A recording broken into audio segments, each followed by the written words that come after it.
Before we begin, I would like to acknowledge that Australia is the traditional home of the Aboriginal and Torres Strait Islander peoples. We pay our respects to elders past, present, and emerging into the future. Sovereignty was never ceded. This stream was mixed in the traditional lands of the Kaurna people.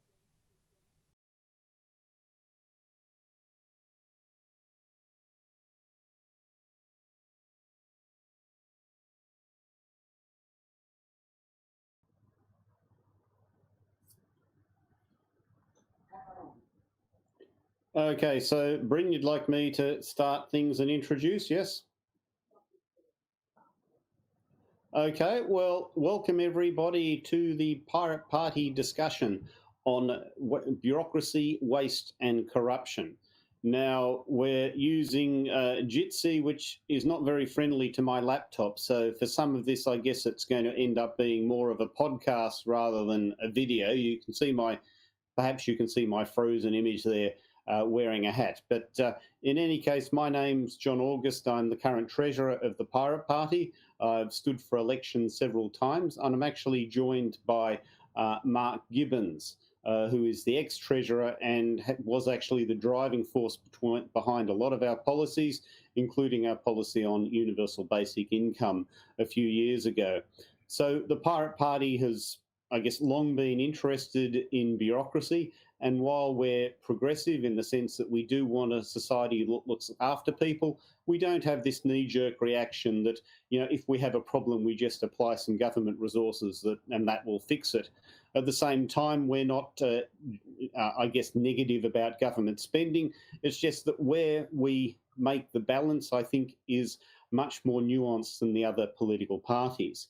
So one of the things that we have been interested in is rent-seeking, bureaucracy, waste, and just how government seems to get it wrong a lot of the time. I've recently given a speech on the subject, which I think went for about 4 or 5 minutes.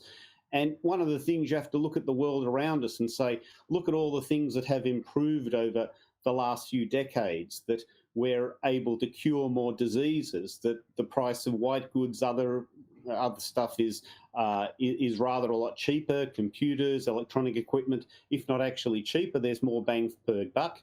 Now, the thing is, computers are becoming insidious in terms of surveillance, in terms of monetizing our behavior and basically selling it off to people, which is a bit insidious. But one of, I think, the basic betrayals of what things should have been about is the fact that bureaucracy has grown so much. So if you've checked out our site, we've got a list of a few things that we're going to be getting through. But I might sort of introduce Mark. So hello, Mark, you there? Can you hear us? Hi, John. Hey, everybody. Thanks for having me. All right. Well, thanks for coming along. And we've got a few things to talk about, but equally, Bryn might prompt us with some questions from the chat, and we might change our orders, or we might even sort of talk about some questions that people bring up in the chat.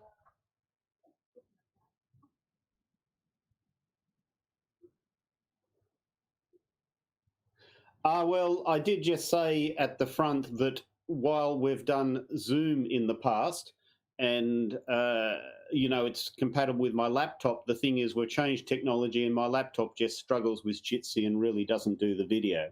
So I'm sad to say we have actually ended up as being more of a podcast than a video cast, and that's just unfortunate. There's not much I can do about that, unfortunately, apart from delaying it till another time. I know that I've successfully managed to get Zoom and other technology going when I had a discussion with Miles, but it's just not working today. So I wonder, Bryn, maybe you want to sort of post something to the chat saying that, you know, yes, we've had technological problems. It's just going to be much more of a podcast than a video cast. So, but anyway, sort of continuing with the list. So what are we going to have? The introductions, some excesses, you know, calculation, needless statistics, needless supervision, growing needless and wasteful COVID bureaucracy, while we have to acknowledge the worth of vaccination and sort of lockdowns and so on, and they are useful, but there's been some bureaucracy piled on, which we'll hopefully get to.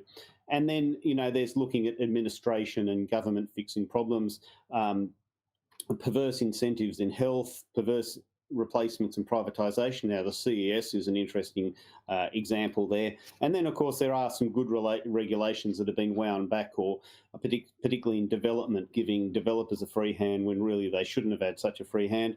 And then not just government, but businesses do impose costs on other businesses, and think, large businesses can get very bureaucratic just as government can. And in fact, sometimes it's the businesses that are quite narky in their bureaucracy, and government, which is, really trying to do its best to help. And then there's the grind that you get in the local courts, taking a look at rent seeking, and what is going on here: ineptitude, laziness, PR focus, corruption. So we'll take a bit of a look at corruption, foreign policy abuses, and what's to be done. But Mark, I know we've discussed some of these things before, but I will get to my own examples. But can you think of some notable excesses that we've had lately in bureaucracy? I mean, there's a huge gamut, isn't there? It sort of varies from the comical. I think there was recently a guy in Poland who was registered dead and couldn't persuade the bureaucracy that he was in fact alive, and so didn't have to pay taxes for quite a long time. But that can become quite dark as well. Obviously, the robo-debt fiasco and the way that bureaucracy can be weaponized against poor people and vulnerable people, that's actually quite insidious. And there's even worse examples around the world. There was I think the single worst case was probably the earthquake in Haiti, in which all the emergency aid was left to rot on the pier because it couldn't get through red tape. So I suppose the way it affects most of us is that we haven't realized the promise that this phase of technology was supposed to bring us. Back in the 1930s, Keynes forecast that we would be doing 15-hour work weeks by this point, and we could be, but because of bureaucracy and the amount of unnecessary cost and labor that creates, we haven't realized the promise that was there for us 100 years ago. So it's quite sweeping. Okay, I suppose one of the things we'll perhaps look at is some of the forces behind it working. I mean, my grand summary will be laziness and people thinking things through. Maybe that's very sweeping, but for me, some of the examples I think of is the fact that our Australian Customs actually incinerated some irreplaceable botanical samples that were on loan from a museum in France. And my understanding is that these botanical samples actually predate the Napoleonic, actually one of the revolutions in France, I suppose. So they go back a very long way, and Australian Customs incinerated them. And then you also have, I think, some lichen samples from New Zealand that were likewise incinerated in customs. And of course, you have the government with their rhetoric about being tough on biosecurity, and people who just didn't think things through before they, incinerated these samples from France. And I mean, hello, international incident. After things were for a time, I guess, thawing out between Australia and France. So I suppose one of the things, perhaps, Mark, you're a bit more familiar with than me, is this is not just, I guess, things that affect us personally, and you have the story of the person in Poland who struggled to prove that he was still alive. But apart from that, we have government departments that love to calculate large numbers of statistics that don't actually go anywhere. Now, I will recognise the worst in calculating some numbers, but equally it can just go so far off the rails. I seem to remember there was a TV program which talked about how, in British hospitals, they were talking about, the number of beds that could be wheeled around, and this was sort of a factor. And then what the people in hospitals did, they removed the wheels from the beds to make them less portable, but it meant that the numbers actually worked out better. So you put some numbers to things, and people might well creatively apply themselves to do their best in the context of the numbers, or they might actually try to game the system and do that sort of abuse with removing the wheels from the beds. But Mark, I think you actually have a better idea on how there's so much bureaucracy, particularly in government, calculating all these numbers that really don't actually go anywhere. So perhaps you can give a bit of a view on that. Yeah, I mean, I have a family member who's a teacher, a school teacher, and anyone in that profession, I think, will know that real teaching, part of it is face-to-face, but there's another part where the constructing of lesson plans and shaping the teaching and thinking about creative ways to impart information, all of which is it's very important, but it's quite time-consuming. And that's the part of teaching that suffers when you have to commit to more and more paperwork and standardization of lesson plans, which is what's happening to teachers now. And it's a side effect, right, of this kind of statistical accumulation, because the side effect of wanting to measure things is that things you can't measure get devalued. And that's a side effect of measurement bias, of only caring about the things we can measure. And measuring requires creating a lot of bureaucratic jobs and bureaucratic processes, and people in those jobs need to force teachers and anyone who works in the front line to fill out paperwork so that they can track things and create the metrics, and generally, from the bureaucratic point of view, justify their own existence. So the bureaucracy is sort of contagious, spreading out from the impulse to measure, which creates the bureaucracy, and then the bureaucracy imposes itself and its bureaucratic processes on the teachers, and it ultimately undermines the actual teaching. So, I mean, measuring's fine as long as it doesn't have a cost, but we don't seem to be able to do that. And the same thing is true, by the way, in other professions like nursing. The most important parts of nursing are being pushed aside for paperwork. In a sense, we're changing outcomes by measuring them, but not in a cool way like in physics. It's pretty much a trend for the worst.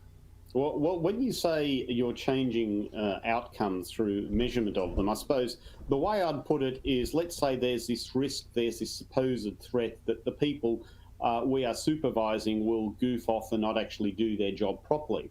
And who knows, maybe that's a legitimate concern. But it seems to me it's very easy for that bureaucracy to impose a greater cost than any waste that would have actually resulted from those people goofing off. So it's like the cost of the bureaucracy is not actually considered, because people only focus on this supposed threat of, the people out there goofing off. But I think if you actually said, look, what is the cost of this bureaucracy, and did it in a genuine way, maybe we would put a block on some of these problems.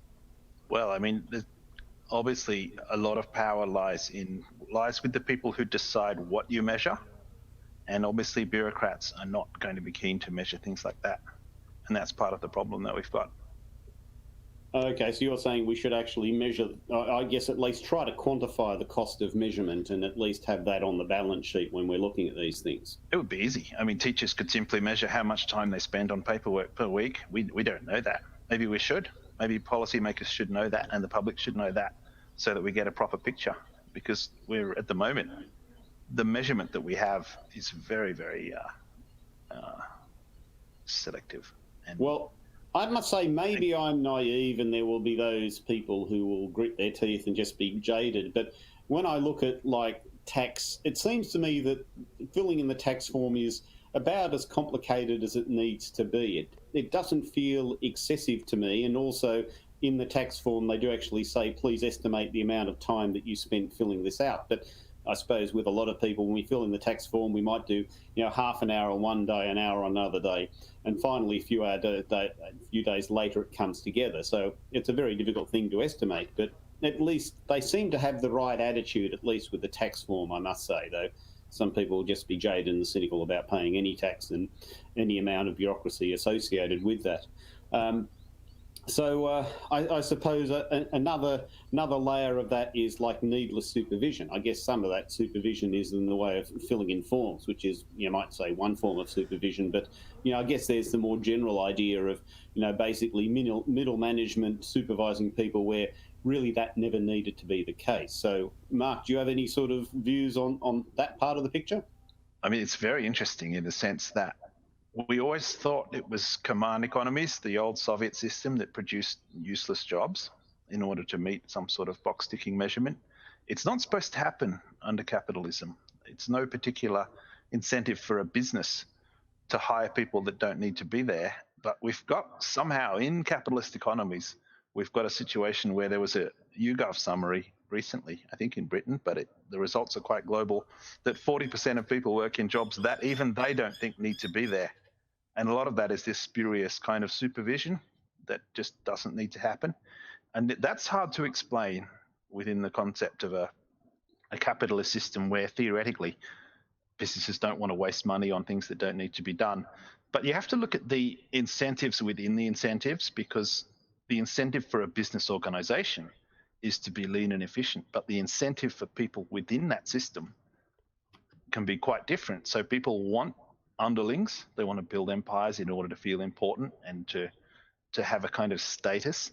And that incentive for individuals, for high level managers, can outweigh any sort of the abstract incentives around increasing shareholder value or whatever. So a lot of this spurious supervision is a kind of empire building, and it's not easily remedied. It's no obvious way to.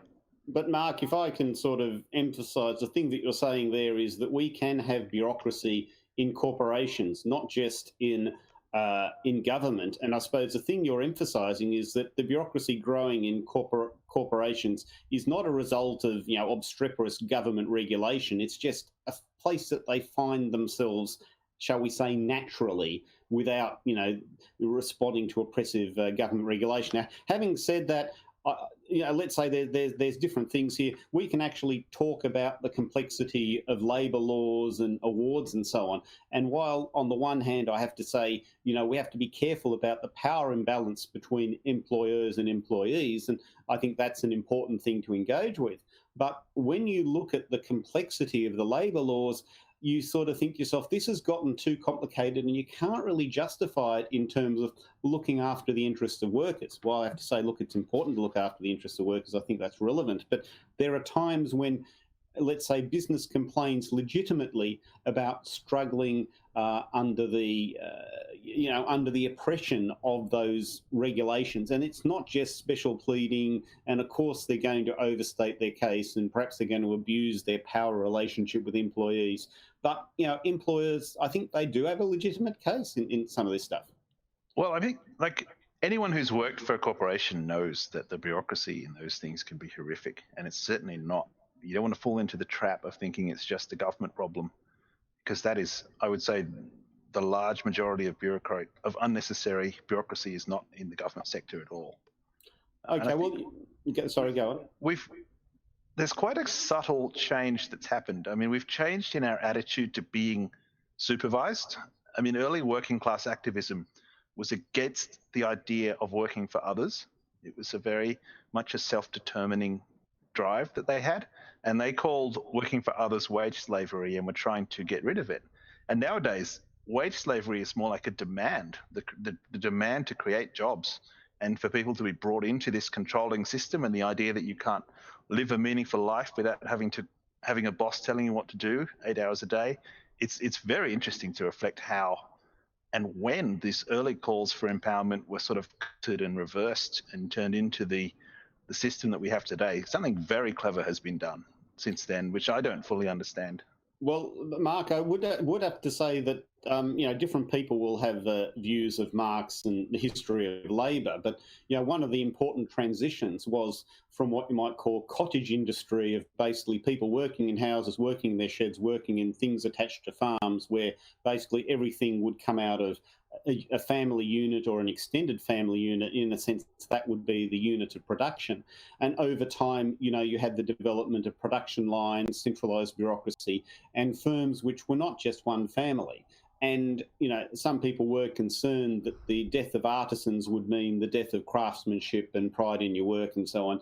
And that was one of those concerns. But obviously, production lines grew, people were cynical about them.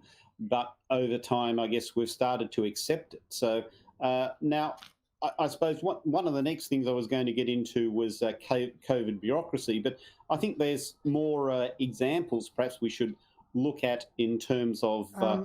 can I just interrupt? Yes, go ahead, Brent. Sorry for that. Yeah, go ahead. 6 minutes ago, Solo Recruits asked the question about explain what measurement bias is, and also then more recently, by that I mean in the previous minute, was, does anybody know who belongs to the continent get any services compared to those who belong to the nation? That's the two questions. I'm more comfortable with the first one, I think, because measurement bias, that is a term for when you skew priorities towards things that happen to be easily measurable.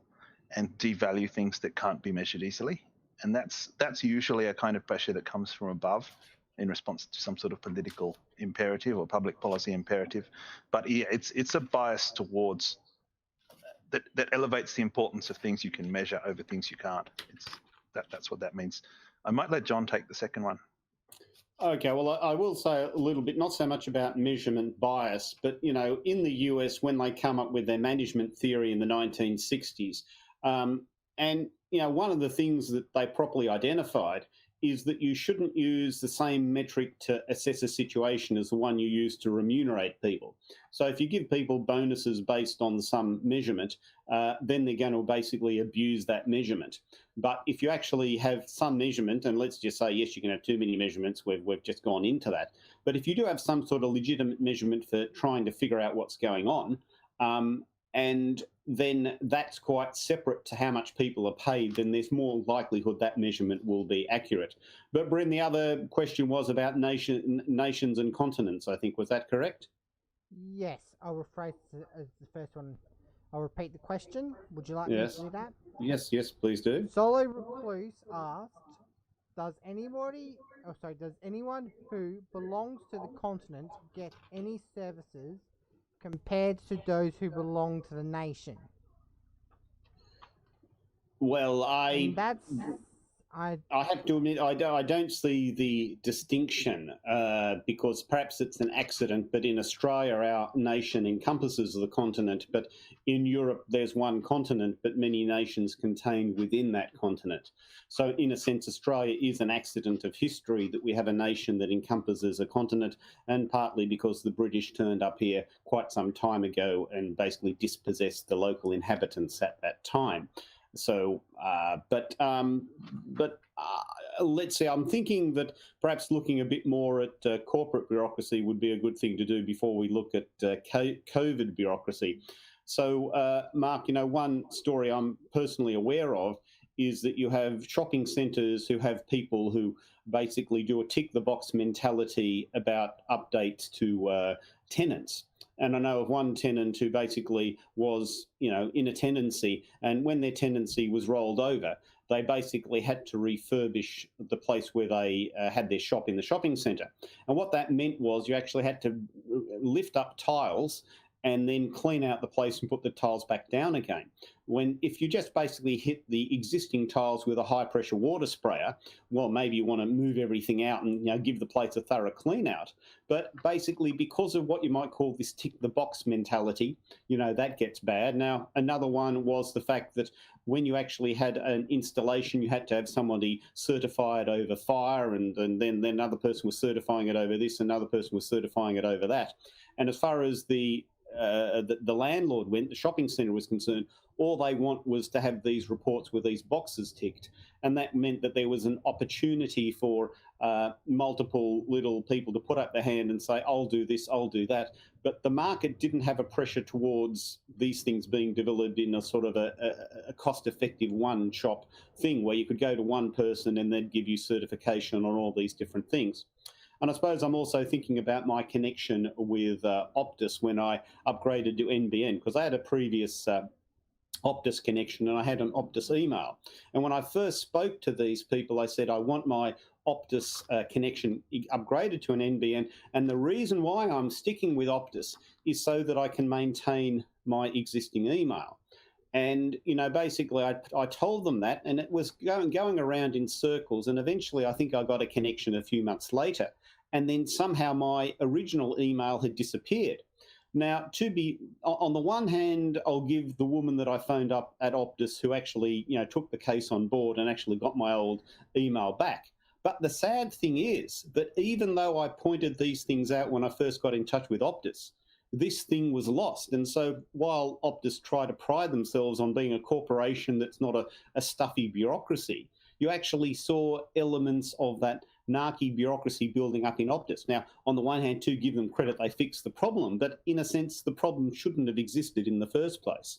So So, Mark, that's some of my one personal anecdote, and obviously anecdotes I've heard from others. And I suppose one of the things, sometimes there's a slackening off of regulation where you can have deemed development and councils no longer have an interest in that. We'll get to that later. But, Mark, before we go on to COVID bureaucracy, maybe there's something, would you like to add anything to that story? I might hop to COVID because that's sort of where we started. And I think I'm inclined to give us a pass on how we've managed COVID. I think there's always going to be hitches and hiccups, but we're actually doing pretty well, except maybe that we want to keep airports open in all of the cities, and the way that if we simultaneously regard individual cases as grounds for locking down a city, and we have the airports open in all of those cities, we are creating a situation where we have to shut down our cities quite regularly. And that model's not good because bureaucracy thrives in a crisis, and we keep creating these crisis points over and over.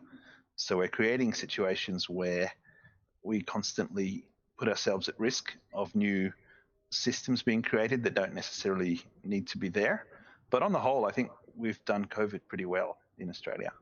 Okay, well, look, I suppose I am going to emphasise certain narky, petty things about how things have rolled out. And engaging with what you talk about, I mean, I'm not an expert in epidemiology or logistics and so on, but basically if we shipped everyone to Christmas Island and actually had 3 camps in rotation where a group of people spent 1 week in one camp, then moved to another camp, and then eventually at the end of it there was a flight from there to Australia of people who had all been confirmed as being COVID-free, that in a sense running an external quarantine station rather than these quarantine hotels would be a lot more effective. I suspect it would also be a lot more expensive than quarantine hotels, but it depends on what we want to emphasise. But when it comes to COVID bureaucracy, I guess I'm thinking of the experience that I have had going to see live music venues in Sydney. And okay, this is a petty thing. I guess we should be thankful that COVID has not gone absolutely troppo like it has done in the UK and the US and elsewhere. But nevertheless, I do remember logging into websites to say, look, I want to go to this live music venue. And they basically ask for the third degree, your address, your telephone number, your this, your that. And then when you actually get to the venue, they want you to do that sort of thing a second time. Now, I'd be quite happy if, for the sakes of argument, you said, I am John August. In my case, I say, I am John August. They have the records, and then when you turn up, you throw them the driver's license, and they check your driver's license, your address to their records and say, yes, you are the person who actually logged in to this website. But then you had then you had the situation where no, that's not what happened. You actually had to do it a second time. And there was a more narky thing where I was going along to a venue, and basically you had to book tickets in pairs, and you had to do that on the website. But not only do you have to book tickets in pairs, you also had to give the complete details of both people, including the date of birth of 2 people. Now, there was a woman, I was seeing a bit more of, and, I had to ask her basically ahead of schedule, if you like, a lot earlier than I was comfortable with, what is your date of birth? I never wanted to know personal and private details about her, but I did actually send her a text saying, look, they're asking all these personal details. I'm not sure this is actually going to happen. Now, as it happened, it did happen. And then, of course, when we got to the venue, finally, they wanted us to fill in these forms again at the entrance. And then, of course, you have the forms that we were filling in at the cafes. And once upon a time, you used to be able to do the things with pen and paper. And then they said, then there were all these websites going to do that you could access the mobile phone. And then the state government imposed, said, no, you can't use those third-party websites. You've got to use the New South Wales government application. And I think there was this noise about, these third-party applications didn't work properly. And I'm thinking, if that was the case, why not take a song and dance about it and actually sue these computer service providers for that? But no, all they did was say, look, you've got to use the New South Wales government application. And I do know I asked New South Wales a tweet saying, look, what is the story here? And they didn't actually reply to that tweet in any detail, didn't actually give an explanation. So anyway, Mark, on the one hand, you might say these are these are petty little annoyances, and in one sense they are petty little annoyances, but I suppose I do have the feeling this is just COVID, but there's so many petty little annoyances all over the place, and I think they do add up. And for me, that is part of the engagement with the bureaucracy. And I'm talking about needless bureaucracy. Yes, we need to keep track of people. That's very true. But when you look at the additional bureaucracy that has been piled on, and I also say, yes, we've managed it relatively well. You know, I believe in lockdowns, I believe in social distance, I believe in all those things, but I don't believe in needless additional layers of bureaucracy around what's going on. And that is, in fact, what we've seen. So for me, and, you know, I suppose I'm thinking that what has perhaps happened along the way is this website thinks, oh, I know, we'll get people's complete details and that'll be an extra service. And then when they start to sell their website to these venues, the venues think, no, we'll actually go off and check things a second time, or who knows, maybe the New South Wales regulations got imposed and they had to sort of do things at the venue. But the people running the computer site didn't bother to retract their earlier thing because they're lazy, and their laziness means that there's an additional cost imposed on everybody that actually uses their system and goes to those venues. So yes, maybe you want to label that as being a petty concern, but I think all these little bureaucratic experiences, not just as COVID, but all over the place, I think they do add up. And in my case, I suppose it makes me feel a lot more despondent about the nature of society, quite apart from government intruding on our lives, quite apart from corporations, you know, having masses of data about our behaviour. You know, it's sort of, this is rubbing salt into the wound to my way of thinking. But anyway, Mark, what do you think about that perspective on the COVID bureaucracy? Well, it's not even all petty, because I've heard from women actually that they're not very happy to put their name and address and phone number in these COVID logbooks in the front of a business that everyone can look at.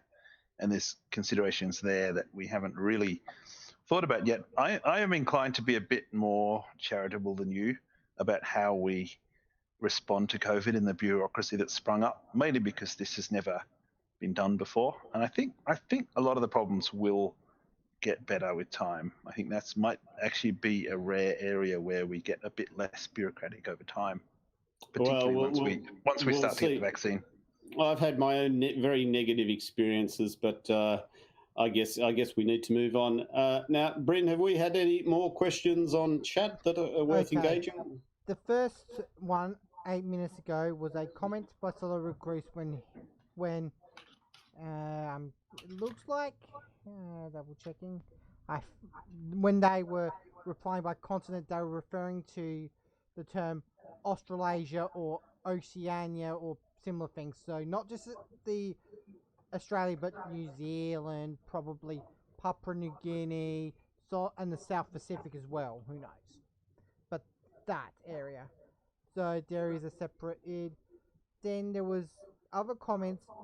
That was 10 minutes ago, 9 minutes ago. There was a comment on it describing ACN businesses and ABNs or whatever.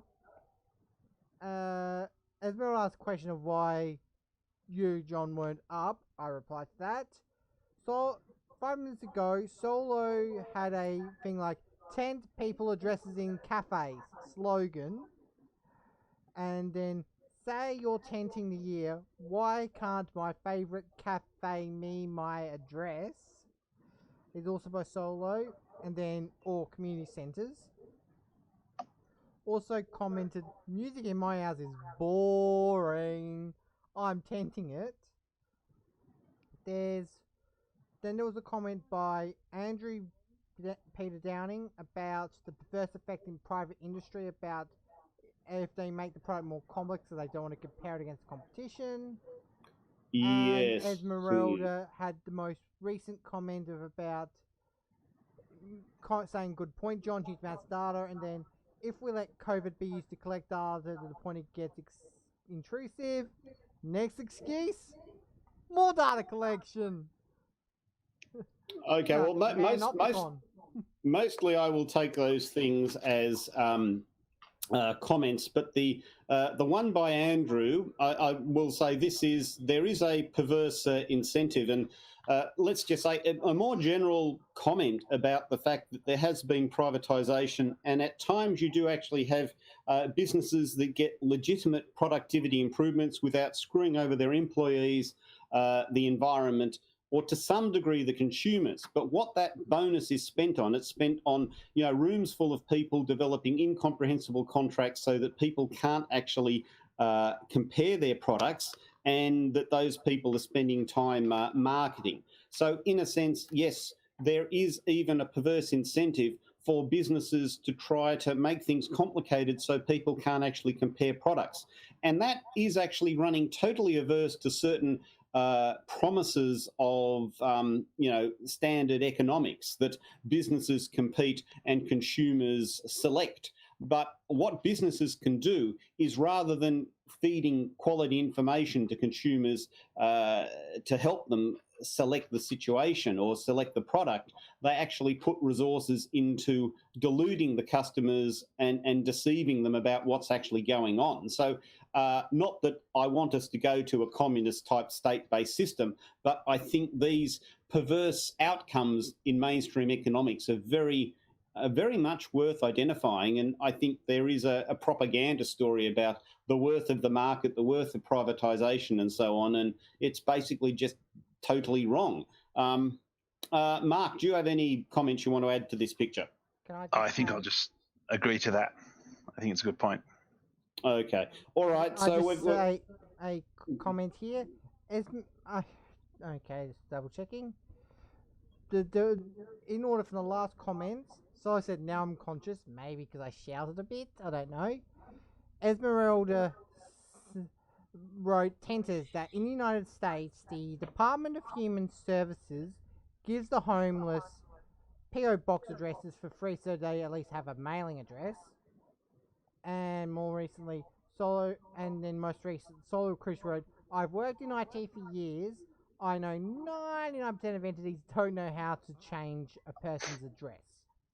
Okay, I'll try and work out the idea. Okay, well, that's interesting, that comment by Solo Recluse, which is, I suppose, talking about one of the motivations or the things which give us this bad experience with bureaucracy. And, part of it is the fact that a lot of people don't even know how to apply the rules that exist. And we're putting to one side whether the rules are fair and appropriate, but they don't even know how to apply the rules that exist. And it's an experience I've had, but, maybe other people have had. It is interesting. Sometimes you wander into an office and somewhere in the office there's one person who's the smart person who knows what's going on. And they may not necessarily be the boss or the person in charge. They might be about 3 or 4 rungs down. But they're the person that everybody looks to try to figure out how to solve a problem or how to sort things out. And I suppose it's a good thing if there's at least one person in the office that is in that category. Mark, anything you want to add, or shall we move on? Let's move on. Okay. All right. Now, there's the thing that I did mention before, that there is naive thinking that administration and government will fix problems. And I think that's a bad attitude to have. But at the same time, you also have this naive anti-government propaganda. And I do think there's good evidence that the government goes in, corporatizes or privatizes things, and you actually end up with a worse outcome. Now, I suppose I'm skipping ahead one step, but there was the CES, and again, I'm speaking anecdotally, but I know that in the CES you had, your bureaucrats working there that interview, 30 people a day, place, 15 people in jobs. But now what you have with the job agencies is that they'll interview, 2 or 3 people between the hours of 10 a.m. and 11 a.m. And then they'll be very lethargic about actually placing people unless they've been out of work for half a year, because they get more money when they place someone in a job that's been long-term unemployed. And let's just say, look, you do want to have people who are long-term unemployed placed in a job. That's a good thing. But equally, if you've been out of the job for a month, it's also good to get you straight into a job, because you've still got a certain amount of momentum. And if you can actually get a job in the same field in which you were previously working, then basically you don't lose your stride. And I think both that individual and the economy as a whole and society as a whole benefit from that person being placed promptly. But what I'm trying to say is that there's been the application of privatisation, and we've actually resulted in a worse outcome than what we had previously. And I know Mark was mentioning robo-debt as one of those excesses also right at the start of the discussion.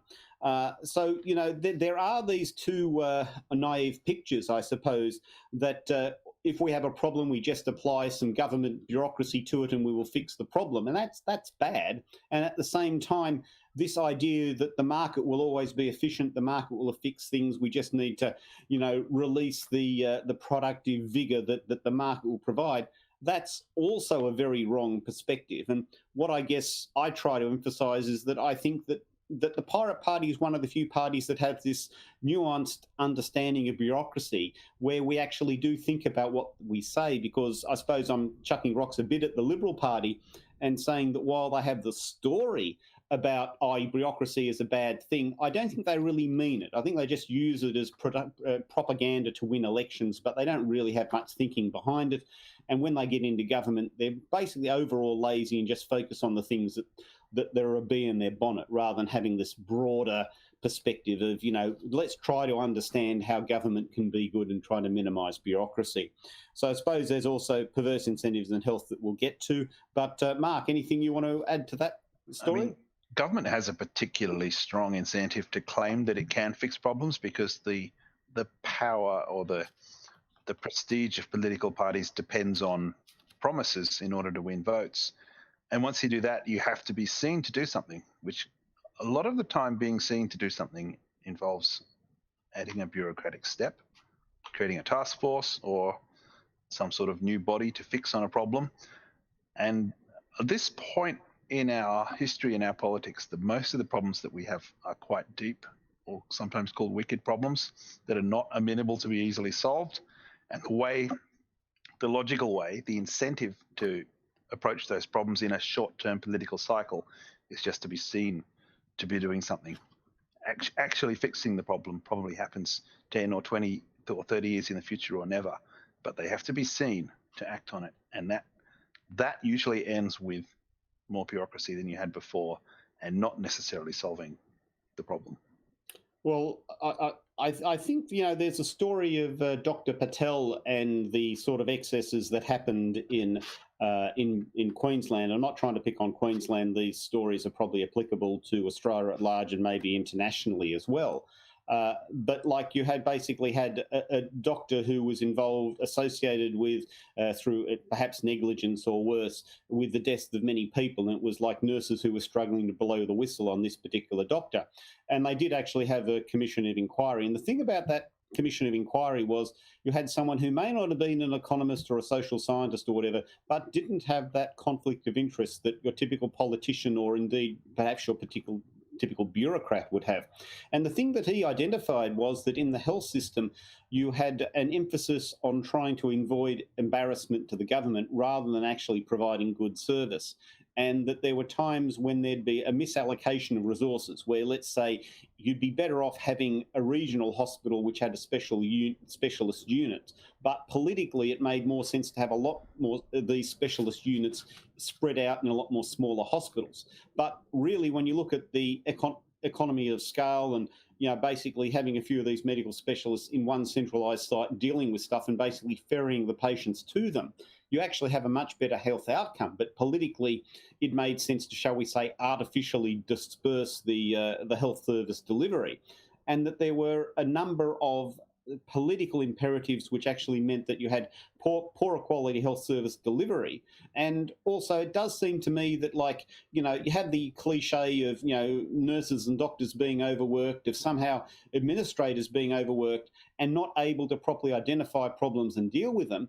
And you wonder, well, maybe that was a side effect of what you might just call the growing just general burden of bureaucracy on doctors and nurses and administrators along the way, because you do tend to think surely the bureaucracy grew over previous 10 or 20 years before Dr. Patel arrived on the scene, but that bureaucracy was no more effective in identifying and dealing with that problem.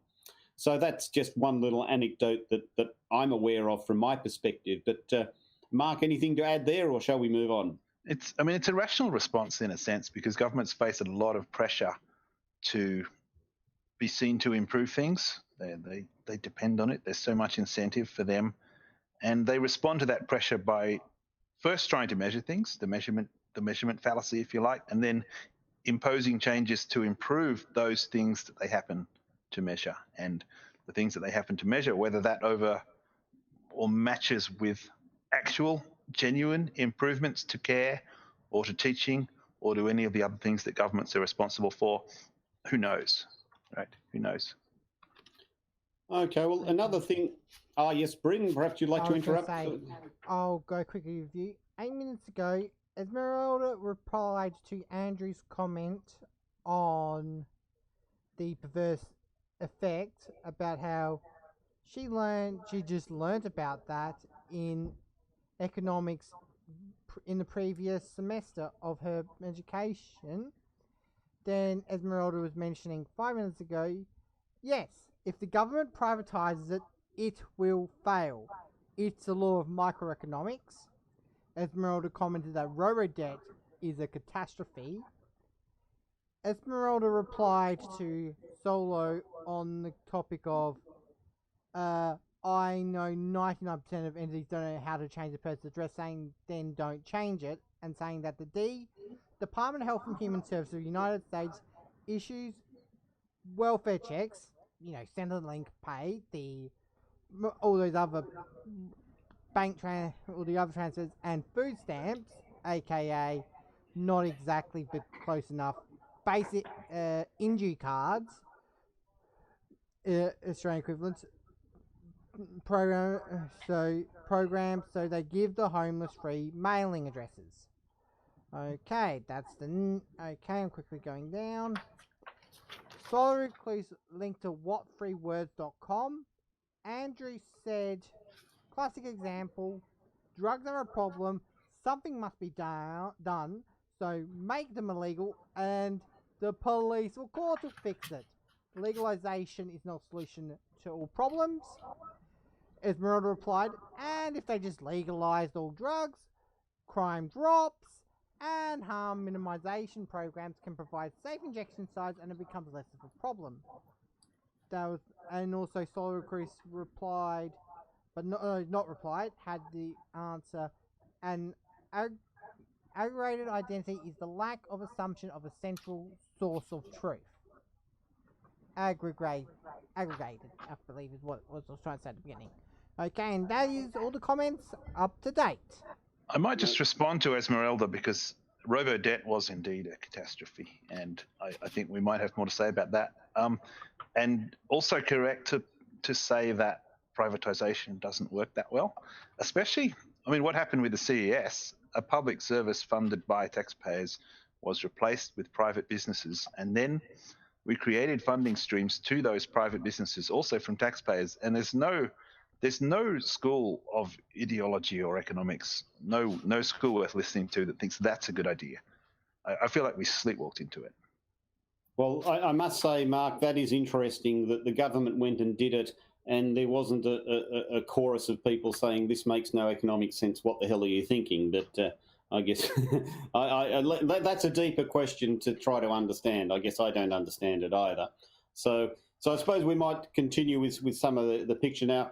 I was talking about good regulation being wound back, and I suppose I'm thinking of a personal experience I had with a development next door where, there was basically a letter from the developer saying, we're going to build this development. It's a deemed development, and it doesn't damn matter what you can do. We're going to bloody do it. And basically the local government is no longer able to have an interest in things. And this thing did actually go a bit wrong, and I had communications with the builder, and they were claiming that they had to do deemed development, and I'm sort of thinking, no, you don't have to. It's a choice. And, there's no obligation to use deemed development. But I would also say that just broadly speaking, in Sydney, you've had the Opal Tower, which was flawed construction. And, there's been a few sort of developments that have gone horribly wrong. But equally, I know anecdotally, people talk about buying units, and so many apartments have basically got vestigial problems from construction, and either it's an ongoing legal battle or the people who made the building originally have basically evaporated and aren't there to sort of pursue any longer. And perhaps there's also been a change of culture in construction, but I tend to think that there's a lot less supervision and enforcement of building regulations, and that's happened over the last 20 or 30 years or whatever. and now the world that we live in is a lot worse. And I know a lot of people who say, don't buy a building younger than 30 years and be careful about doing it. So in a sense, the buildings that were constructed 30 years ago are the ones that have the aura of quality, and more recent constructions are ones to be more concerned about. So while on the one hand, I think there's all this growing bureaucracy, I think that bureaucracy tends to grow unless there's a force pushing back. And there was a force pushing back, which was the vested interest of the developers who had a financial interest to lobby government and change things. And, there are some weird things going on in government, because if you naively say, oh, government is just pro-business, I think you've got to say, look, it's pro-some business. It's pro-coal mining, for example. It's pro-poker machines, but it's not pro-late-night music venues, much as there are some poker machines in late-night music venues. And it's obviously pro-construction, but, there's a lot of things where basically it has stopped business from doing stuff. So government is supportive of some businesses, and it's somewhat selective about that. And, yeah, I mean, we've got to acknowledge that there can have been good regulations that's been wound back, just as there's a growth in needless regulation as well. So anything you want to add to that, Mark? I think there's a power effect here, in the sense that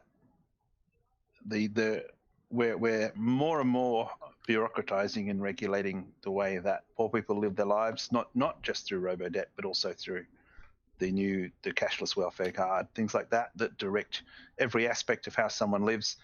And at the same time, we're putting up these massive apartment buildings that are not fit for purpose, because we're not anywhere near as ready to regulate people who are rich and powerful, and in fact, it's going the other way. So yeah, in this sense, it's sort of a force magnifier for power differentials that were already there, and that's not good. Okay, all right. Bryn, yes? I was just saying, there was a more recent update a minute or so ago. If cheap LEDs on the backs of cards gave you a dynamic ATM pin, then your ID can have that too. Estimated profit, 2 years, not more, I believe is the exact... I'm doing it. I'm trying to work out how I translate that a bit better. And also, did you hear about the more recent story about how Sejuna, one of their... because their specialty shoes, one of the shoe stores that focus on school shoes, collapsed, or, well, left town. It means nowadays all the people that are on injury card, which is a fair chunk of them, let's be honest, they've got a 5-hour or more round trip, I'm guessing, all the way up to across the Eyre Peninsula to Port Augusta to get shoes. What do the government say? Just get it online. Just get it online. Well, that is basically limiting people's, I guess you might say, a fundamental right to sort of have some personal freedom about the way you live your life, regardless of whether you're on welfare or not. And I suppose that's a deeper issue about human rights. And yes, someone's on welfare, but what sort of quality of life should we give them along the way? And I suppose that's the sort of thing that makes me think about. But yes, that is an interesting point. So, Mark, anything more, Bryn? I was just saying, Andrew Peter Downing has just added recently, it seems like we always do privatisation with the stupidest structure, where we hand ownership of something that was public to a private enterprise.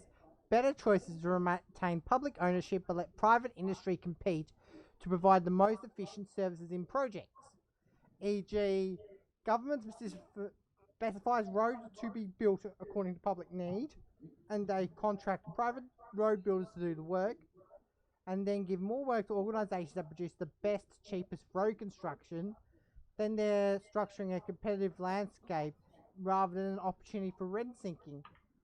I know, but let's think. I know Adelaide's buses, Adelaide's public transport runs on that structure. The buses are owned by the state government, including the depots. And similarly with the trains and the trams.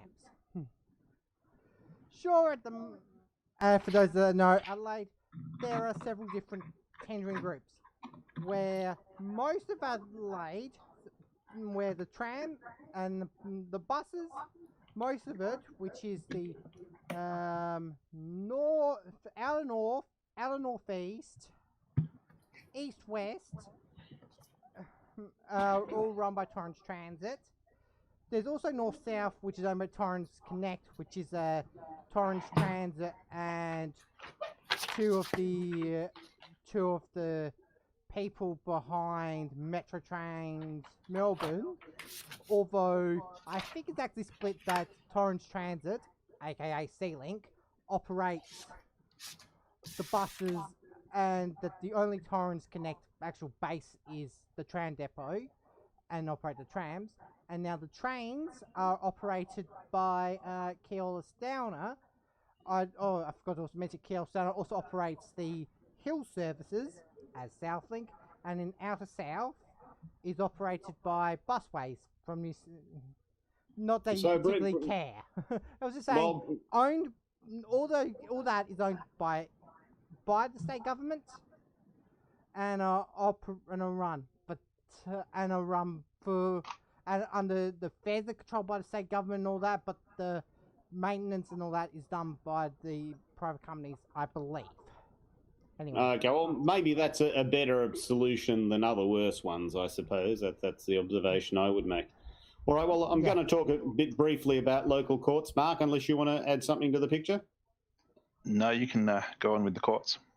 Okay, so I'm talking about getting parking offences, which unfortunately I get too many of and going off to courts. And if you do actually go to court, you know, they're probably going to hit you with a $100 or $200 fine, and the bit of paper will talk about a maximum fine of about $2,000, which is very strange, and to my way of thinking is basically just something to intimidate and scare you.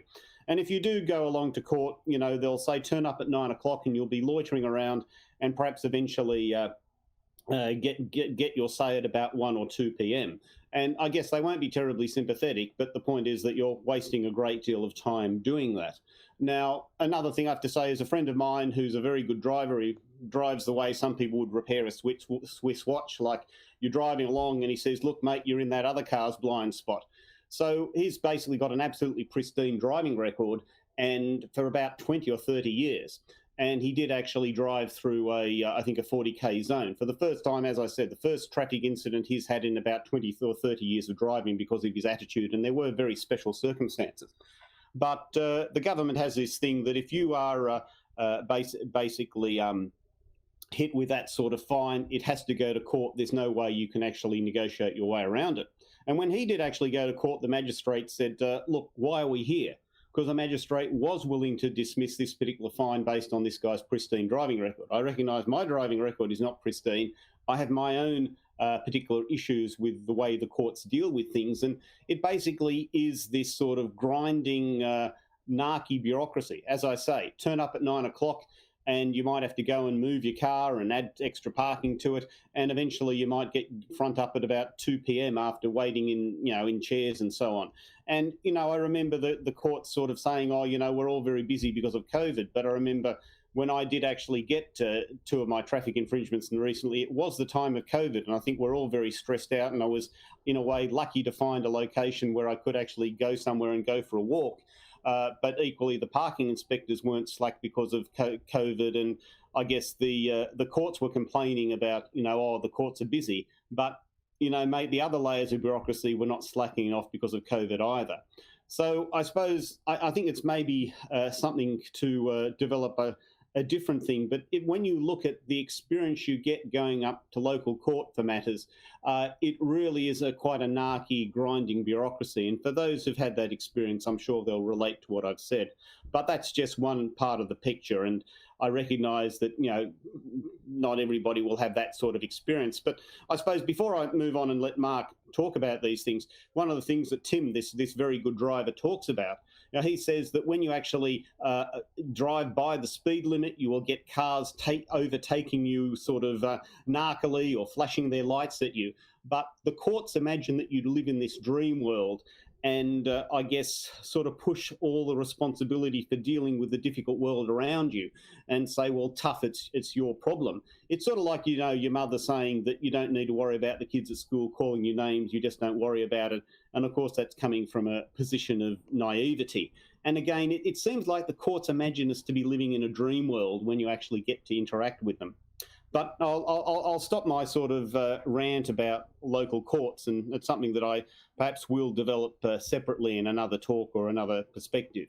But anyway, Mark, anything you'd like to add there before we move on? I think I've been lucky. I've never set foot in a local court. You've never committed a traffic offence that sort of... Not yet. If I commit one by the next time we do one of these, I'll have more to say. Okay, all right. I was going to say, compared to me, who've toured inside them as part of a legal studies tour? Right. Well, there you go. The experiences of a court. You know, here's me sort of with a good number of points to spare, sort of whinging about this situation. Here's people who've had their license disqualified for several years and are struggling to get it back. So, yeah, I guess it does give you some perspective when you actually turn up to a local court. Anyway, another thing is, I guess, the rent-seeking view of things. And I think we touched on that basically here are corporations that will actually get some productivity improvements, and then they'll just spend it on marketing and people in offices, you know, developing convoluted contracts that people can't understand. And that's how what would have been a productivity benefit that might have been passed on to consumers as lower prices or shareholders as higher dividends actually ends up going elsewhere. But I think there's the broader perspective of calling this rent-seeking behaviour. And Mark, I think this is more something for you to flesh out than me, if you'd like, but do you want to sort of add anything to this rent-seeking perspective? No, I think Andrew's comment was very pertinent on that point. And bureaucracy does enable rent seeking up to a point by the innate complexity of it, which by creating these very complex systems and forcing everything to be channeled through them, it locks out people that aren't in a position to engage those sort of battles. So the more bureaucratic we become, the more channels we open to people who can negotiate that sort of terrain better. And particularly pay attention to these so-called public-private partnerships, which is code for creating private monopolies that can basically sponge taxpayers and the general public for huge fees and charges, basically in perpetuity. That's what that means. The marketing spin is public-private partnership, but that's never really what it is. The terms of these things are basically written by the private half. The bureaucracies don't employ skilled and trained negotiators the way these businesses do, and the public gets fleeced in these deals every time. And bureaucracy plays a role, in a sense, in sort of obscuring what's really going on. But we've got to be very much more careful about these things in the future. I suppose another big example was water rights, but I think that's a whole can of worms that I'm not sure we can summarise or go into in much detail. Yeah, I agree. Okay. All right. Well, next item is ineptitude, laziness, public relations focus, corruption, or maliciousness. So I think that's a very open-ended issue, but we're trying to identify what is the range of things that happens and what are the causes of them. So, very open-ended. Maybe there's not a lot to say, but Mark, do you want to sort of stick your oar in there? I don't know if it's ineptitude or laziness or corruption. I think a lot of it is just a side effect of other things, like of risk aversion or of measurement bias or of public pressure on government to be seen to be solving problems, or of a desire to create jobs because we think jobs give meaning to life. All of these things can create bureaucracy as a side effect. Particularly watch risk aversion as a force, as a multiplier for bureaucracy, because we've become a very risk averse world. And as real risks have gradually retreated, we don't have to worry about being eaten by bears anymore. But we as that's happened, we've gotten more and more fixated on tiny risks, and we impose these massive processes to mitigate them. And I've seen that up close. The problem is always that the benefits of massive risk aversion and huge process flows to people at the top who have to take responsibility for things. They feel better if they've got all this risk aversion in place.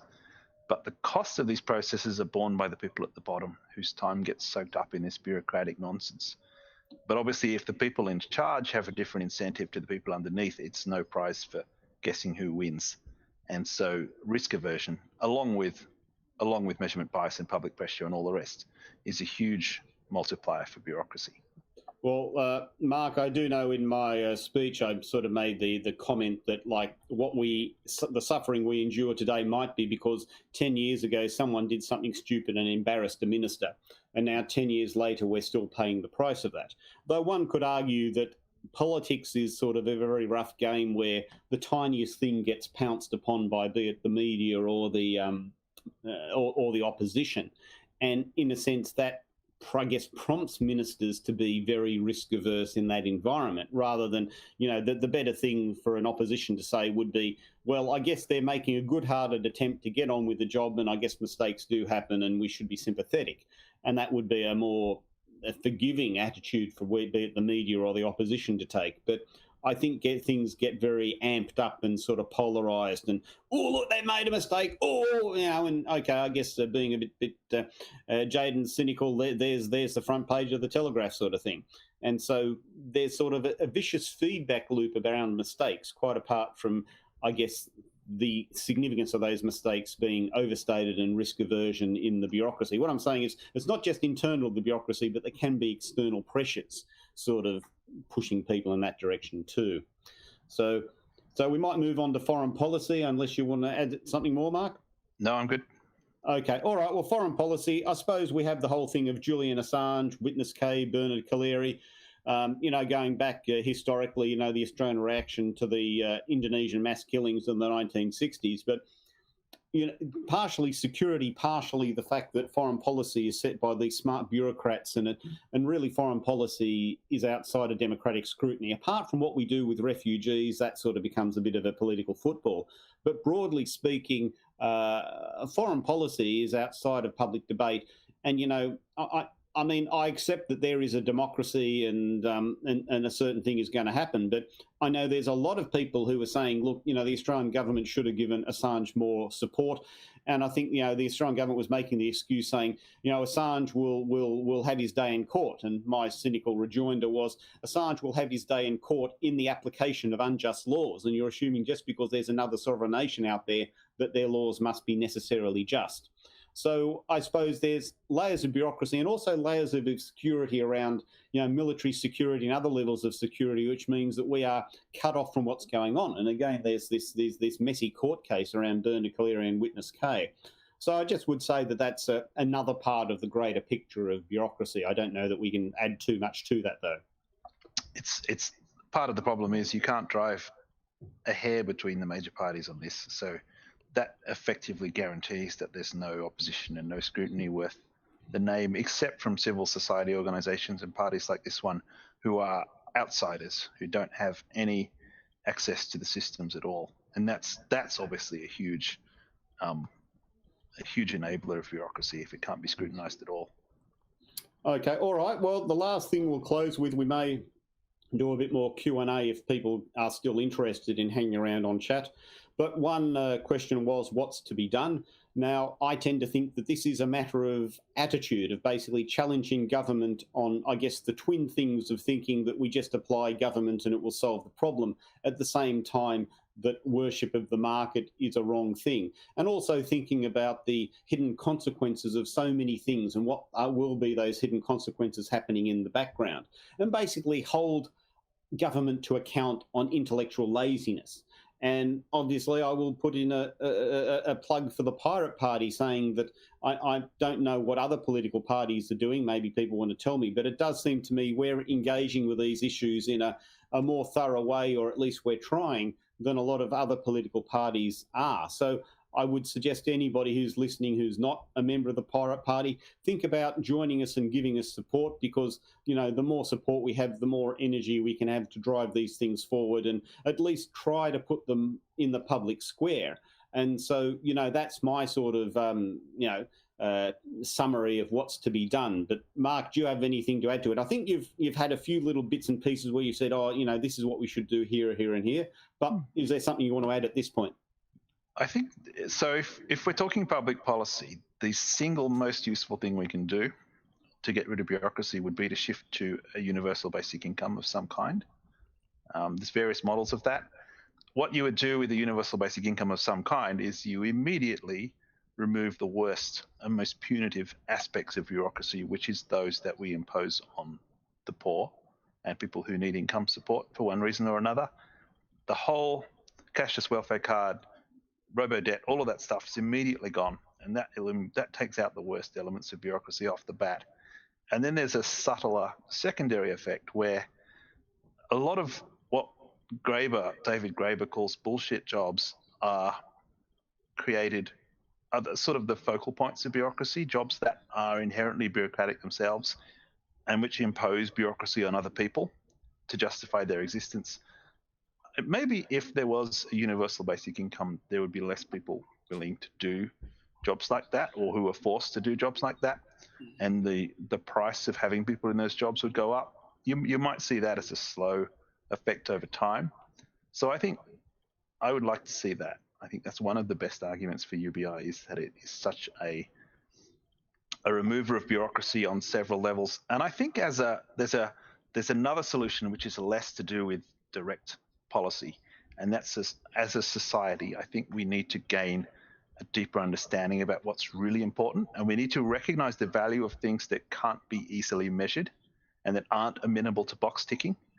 Like, as a public, we just need to be more holistic about this and get more aware of the trade-offs of measurement bias and all that sort of thing. Because, I mean, we're 25 years now into the most advanced part of the information age, and it's just time that we collectively got a bit more sophisticated in how we assess information as a public. Okay, well, all right, Mark. Look, I'm 100% in agreement with you over universal basic income. And if you're listening, you can actually check out the discussion that I had with Miles Whittaker, our president, on the topic of universal basic income. In his case, he was more in favour of job guarantee. I don't want to sort of say too much about that at this stage, but basically invite you, if you're curious, maybe that would be worth your time to check out. So anyway, Bryn, I suppose we might have a few more questions, and I do invite people to ask questions. This will end up being a bit of a Q&A. We may not be able to answer questions effectively, but I guess I do invite people to ask them. So, Bryn, I'll sort of pass on to you. Pardon me for that. Right now, there's currently no questions, except 17 minutes ago, Solo Recruit said agree. So, okay. As I said, right now. Any okay. Ideas and comments that we can talk about while I find while I put up the link to the video on the job guarantee debate? Okay, all right. Well, I suppose we've mostly covered a lot of the things that we were talking about, and I suppose I would say that, in some ways, some of bureaucracy is the fact that here are these rules, and if people at least knew what the rules were, that would be a good thing. And, as we say, the ability to change your address. In my case, the ability to change my service with Optus to NBN and actually maintain my original email. These are things where, in a sense, the rules may be narky. Okay, the rules may be narky and we've got to worry about that. But sometimes the rules aren't narky, but people are just ineffective in dealing with the situation they're in. And I suppose that's another thing. And I suppose I am thinking of Jayant Patel, that, there was a growing bureaucratic overhead, I'm sure, on people that really didn't actually help things, meant they were overloaded and perhaps less able to deal with issues like Dr. Patel that did actually arise. So I suppose now that we've got a bit of time to spare, I will actually say that there is this sentiment called rules as code. And again, most of the time I have to say I am careful about that power disparity between employer and employee. But nevertheless, given that there are government regulations, one of these things towards rules as code, the idea that here is the government that has this particular set of financial regulations, and what they do is they actually have an API or a set of reference codes so that banks and other businesses can just grab hold of the reference code from government, put it in their own systems, and away you go. Because part of the cost of dealing with bureaucracy is not so much following the rules as knowing what the rules are and integrating them into your own systems.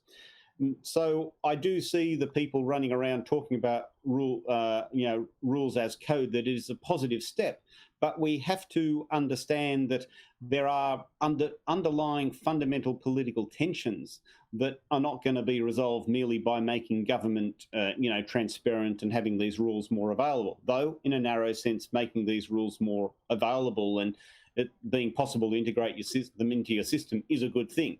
And notice I did actually say that some of, be it businesses, costs by which businesses would impose on other businesses, or needless bureaucracy from government imposed on business, I am actually sympathetic to those concerns, while I do say we have to be mindful about the power disparity between employer and employee. So, but maybe Mark wants to say something, or maybe Bryn wants to say something. Okay, I've got one thing, and there was one thing we should have done at the beginning that we kind of forgot. Yes. I'll see if I can edit that. We acknowledge that Australia is the traditional lands of the Aboriginal and Torres Strait Islander peoples. Sorry, I'm just trying to find a good text to finish it off. We respect the knowledge transmitted from the elders, past, present, and emerging in the future. The land was not ceded. The stream was mixed in Ghana country, the Adelaide Plains. I think I've mixed a few others out there. Here we go. I would like... yes. Yeah. That's all. Sorry, that should have been done an hour ago as one of the very first things.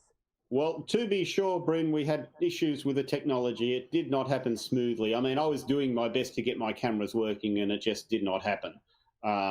So, yeah, that's sort of reality there. So I have to say, in future, either we do things by Zoom or I don't participate, but it was a bit late to pull the plug on this particular event. So... okay, wait, just double checking. Should I just quickly go and ask for locations and so I can acknowledge the countries in which you two are also on? I think I am the land of the Wallumedegal people is where I am from. So I think of the Eora Nation. So that's where I'm located anyway. And Mark? I'm on the land of the Ngunnawal people. Okay. Okay, now I'll get on to the recent one. Solar Cruise had offered 2 questions. Highway costs are too high. PPP models are proven to reduce such by around 90%. And the other one, which is, okay, here's a funny question for you. Does an open source browser allow you to change referral URL? And what does that mean for all e-commerce? Well, actually, there are, there are supposed to be programs, especially in Firefox, although that might change now because, security reasons. Chrome might have it, might not. That would allow you to see said headers and URLs, and often, at the very least, privacy defenders will block the referral URLs anyway. Well, I'm going off on a bit of a tangent here, but I do have to say that there's this fundamental tension between the desire of business to collect information about their consumers and perhaps even try to put those consumers into a walled garden. Now, walled garden is an idea that's been developed in terms of right to repair and intellectual property, and you can check out our submission to the right to repair inquiry. Fundamentally, governments want to sort of collect information about their consumers, but a lot of consumers push back and say, you don't need to know who I am. If I'm impressed with your service, I will come back. If not, well, I don't. That's all you need to know. In other words, business wants to know the details of their customers, but there's a pushback where a lot of customers really want to stay anonymous. And I think there's a fundamental tension that is building up there. Now, I don't know what that's got to do with bureaucracy, corruption, transparency, or anything like that. But, I guess that's what comes out of that particular issue, to my way of thinking. So, Mark, you want to add anything to these pictures? I'll come in on that question about highway costs. Highway costs are too high. Now that's interesting. point, I think that must be referencing construction costs for building the highway in the first place. Perhaps the questioner might correct me on that point, but it's certainly, I'm very suspicious of the claim that highway costs would be lowered by, what is that, around 90% if we didn't do it in a PPP model, because I think the construction costs in either case would be quite similar. What the public-private partnership model does is allow another type of cost to be imposed. So we're talking about what costs you measure and what ones you don't. And claims like that one tend not to measure the total amount of tolls and fines that are charged to the general public over the lifetime of that infrastructure, which can be 50 or 100 years.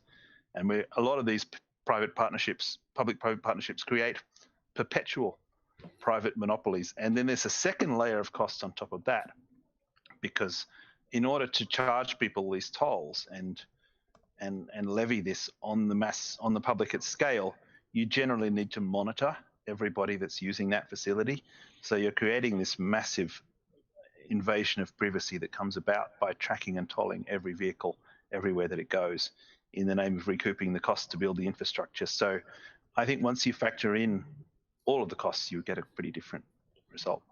Actually, Mark, now that you've mentioned it, you have actually reminded me of a separate issue. This is much more to do with maintenance rather than construction in a broad sense, but it is my understanding that a fully laden semi-trailer does 40,000 times as much damage to the road as a single car. And, you know, basically the actual charges that have been charged to, you know, large trucks have actually declined over the years. So, I mean, I guess you've got one issue about, you know, toll roads and the toll that you are charged as you go in, but I think that is a fundamental disparity in our economic organisation, and that is, like, as it were, something that's hidden in plain sight, as it were. And, you know, people don't relate to it emotionally because, in a sense, you know, fully laden, you know, semi-trailers running around is basically part of the background. And I will be the first to admit that our economy is reliant on large trucks. That is certainly true. But equally, if you actually charge those trucks proportional to the damage they do to the roads, I think we're talking about a fairer system. And it is, I think, the appeal for fairness is very selective, and I recognise that. But I think, you know, that is part of the picture. We have to understand, what does it mean for something to be fair, and how much unfairness is built into the system around us that we live and breathe. And, you know, it just takes a bit of intellectual effort to understand that unfairness that is part of the air that we breathe. And one of those things is, you know, fully laden semi-trailer does 40,000 times as much damage to the road as one car. Yeah, so it's the fourth power of weight on the axle of the vehicle. Yeah. I think that road user charges are a scam to force car drivers to subsidise the trucking industry and pay for the damage that they do, being disguised as economic rationalism. I think it's a scam grafted to a mass surveillance system to collect all of that data. I don't think it's a good idea at all, but I won't go too long on that point because it's... Well, certainly, I guess it's a bit tangential to our general issue. Yeah. And I suppose one thing that we didn't really cover too much was the idea of transparency and trying to reduce corruption. So I guess, you know, we did have a bit of an aspiration. That's a topic in itself, I think. That's a topic in itself. All right. Well, we'll see. I think I'll let Miles do a few more talks, but we will make sure that if we do this again, we can use Zoom. I can use my laptop. My pretty face can appear on the screen, and we'll make sure that we've got all the bugs ironed out and all the permissions and so on distributed properly so we can do that. So I certainly appreciate Miles, the president. He said, yes, John, put that talk on, and that was good of him. I appreciate the support of the private party more broadly in doing this, but I guess we do have to be careful with the technology and the hiccups that do arise. So anyway, that's sort of thoughts from me there. So we may well bring things to a close, but Bryn, unless you have more questions that we can engage with. Okay, here we got one comic, not from Solo Recluse 2 minutes ago. Not if it's not listed on the state stock exchange, and NFP chapter and social enterprise charter allows all allow for loss-making entities for the PPP listings. State at that. That sounds kind of bureaucratic. That's all of them. I just put up the repeat of the acknowledgement of country that we should have done first thing. As I say, we did have some technological problems, and in a sense, we're like a bus careering down the road without a driver. Normally, I will give Miles credit. He's run these sorts of things in the past, and his input has been valuable and useful. But still, I guess the absence of Miles did not stop us from charging ahead with this. I guess we felt an obligation to actually get started on and get it happening. So I guess we'll bring things to a close. But Mark, thank you very much. If you have any last remarks to make, I will leave you to it. But I guess we'll wind down. So thank you, Mark. Thanks, John. Thanks, everybody. Have a nice night. Okay. All right. Thanks, Bryn. I'll invite you to close down the channel. Thank you. Okay.